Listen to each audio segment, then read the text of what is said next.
Hey, I'm Gavin DeGraw, and you're watching Toasted.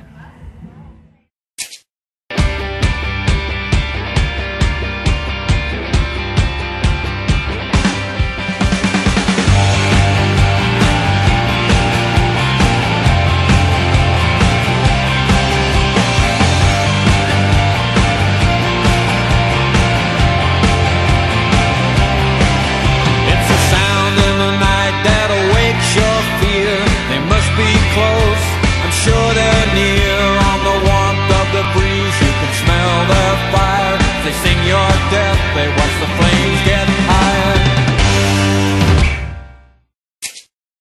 Well, welcome here in Holland. Thank you, man. You've probably been welcomed for like over 10 times, but that's good though. Here's from Toasted. It's better than not being welcomed, of course. So yeah. Being welcomed. How did it go?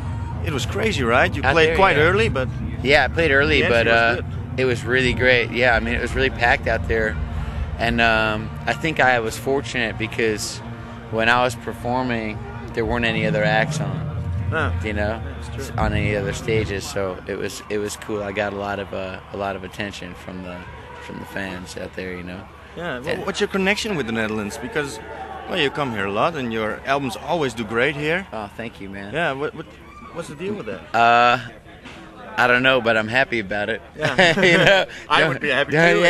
Yeah. Don't question it if it's doing well. You know, just be happy about it, and so I'm just happy about it. I've been really fortunate, you know, that the crowds reacted well here, and in a bunch of countries in Europe, I've been really lucky that fans have responded to my music,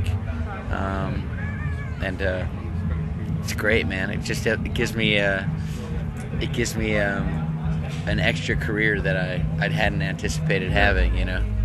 Wow, great. That's great. Yeah. You have your new album out just a little time ago, and yeah, it came out just a few weeks How does back. the new set list work? The new set list, well, right now, being that I know not everybody has my second album yet, so I'm including more of my first album during my shows because the fans who are coming out, I know they're going to want some familiarity, you know, and I don't want to disappoint them if they come out and they get a bunch of brand new songs, because that would disappoint me as a fan. I'd want to hear the songs that I'd expect my artists to perform, you know. So I'm including songs from the first album, putting in a handful of songs from the new album as well, you know, like the single "In Love with a Girl." I'll put that in the mix because maybe that one's more familiar, and then I'll put on another few other songs from a new album that might be radio friendly enough and sort of the types of songs that I think people would like right away, you know. Is it more difficult to play the new songs? As far as getting used to playing new songs. I think so. Yeah, I think so because it's just newer material. So a lot of you know, the benefit of touring right now.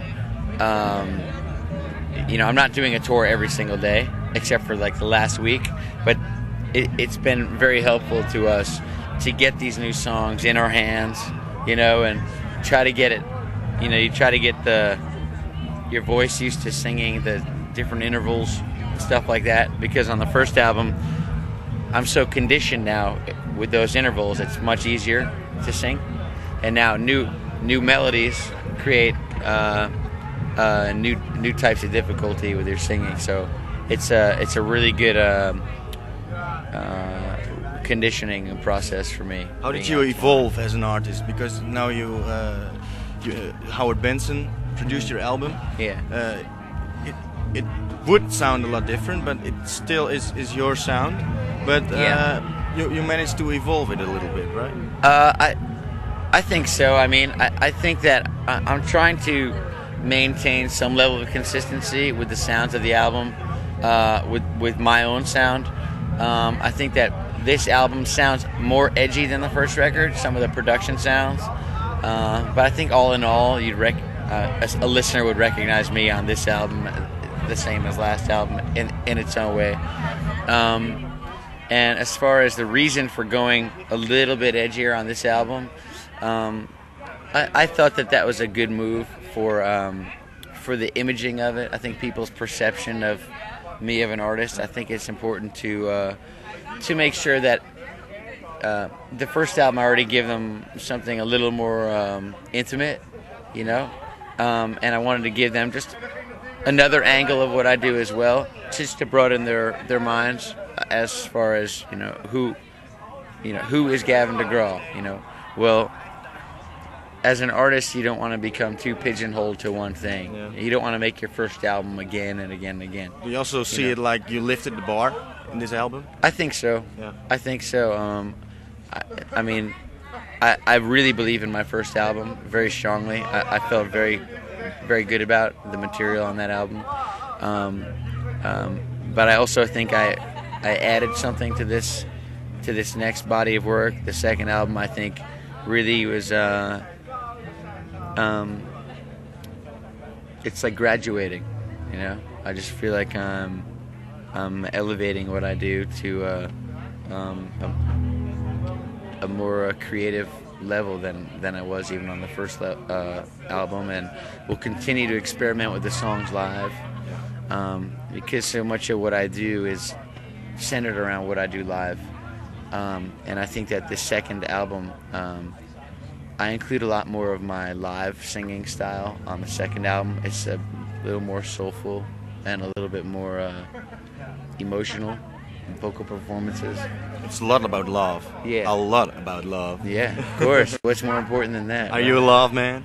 I try to be. I certainly do try it out. Yeah.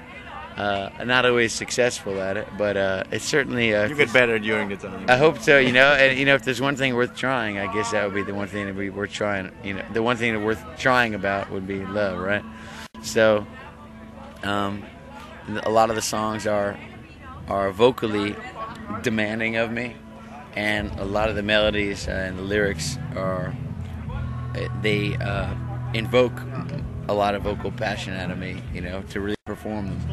And so live, I really get a chance to really lay it down, especially since I've been singing the songs now just for like a couple months. I'm really starting to hit my stride and feel really comfortable with all the performances of it, Yeah. So you're now a happy man?